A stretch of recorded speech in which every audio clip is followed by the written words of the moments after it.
Welcome back, guys, to another redstone tutorial. Today I decided I was going to make a really simple tutorial where I just talk about T flip-flops, make it nice and short, so you all can learn how to do those well. But instead of just showing you how to place them like a normal redstone tutorial, I'm actually going to explain why they work, and that way you'll be able to make variations off of these if you want, rather than having to look up and find the exact variation you want. So here are the two I'm going to be building over here. There's the standard original one. I believe this is the first one people found out about. And then there's a really nice simple observer one I really like. So let's quickly build the first one. So what you're going to do is you're going to place a T here. You're going to place redstone along the top. And we'll have two normal pistons, two blocks in between them so that only one can be extended at a time. And we put torches above them so that they're both trying to be extended, but obviously they can't because there's a block. So only one of them can be extended at a time.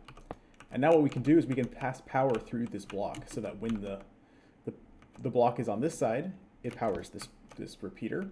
But when the block shifts to over here, it no longer does because it can't power through a piston. And the way this works is you just put a button on this, or you pass along, some form of redstone. Either one works. And when you press the button, it switches this block every time. Same thing happens if we power it and then unpower it. The key is actually this only switches on the unpower. So when I power this, nothing happens, but when it unpowers, it switches. Now you may be wondering, why does that work? And well, it's hard to explain, so I'm going to film this, put it in slow-mo, and then explain over that so you can actually see the redstone changing at a much slower rate. Alright, so we're now running at 1/10 the speed. We're going to press the button here, and I've paused it. As you can see, both the redstone on top and the torches are on. And this is because it takes one tick for those torches to turn off. We'll continue here, and as you can see, they'll turn off.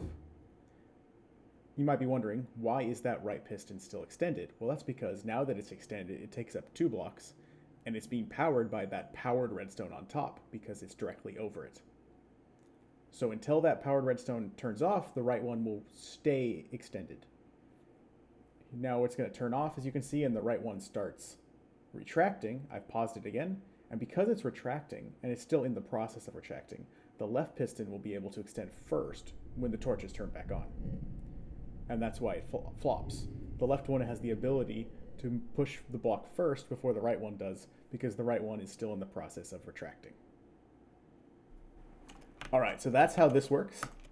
Now we're going to talk about the other one here, because this one you have to send it a signal. You have to send it a signal to do anything, but the observer is very nice. So what you can basically do here is you can take an observer and face it this way so it sees anything that's going on here. As you can see, it flashes. And we'll stick a sticky piston off the back of that and a block of redstone. And then over here, we lost our repeaters here. I'll put some more redstone. And so what happens when you barely toggle a piston, a sticky piston, is it actually lets go of the block if you only toggle it for one pulse. So that's what we're going to try to do here. So basically, anytime I put anything in front of this, it sends a 1-tick signal out, which will just toggle the position of the redstone block, which can either power or unpower your devices. Now the nice thing is this sees everything. Plants growing, placing redstone, toggling the redstone. I place another block here. The redstone changes shape, so that counts. And it can even tell differences in pulse length. So for instance, if I do this, it now has a different pulse length. Obviously it's on, but if I change to here, the pulse got stronger, and it notices that. So it goes from like a 12 to a 13 or something like that. So this sees anything. It could be very useful because you don't have to send it power. You just have to change anything about the state of the block in front of this, whether it be the strength of the redstone signal. I could actually picture this being used to determine strengths of signals and use strength of signals to do various fancy things. So it's very powerful. So that's how T flip-flops work. Basically, they're taking a single signal and making it a toggle. And yeah, hope you guys enjoyed. Let me know if there's anything else you want to see. I'll probably make a video on monostable circuits soon. Maybe some redstone clocks. Just a little break away from farms to talk about some more redstone basics. It's always interesting. And yeah, have a good day.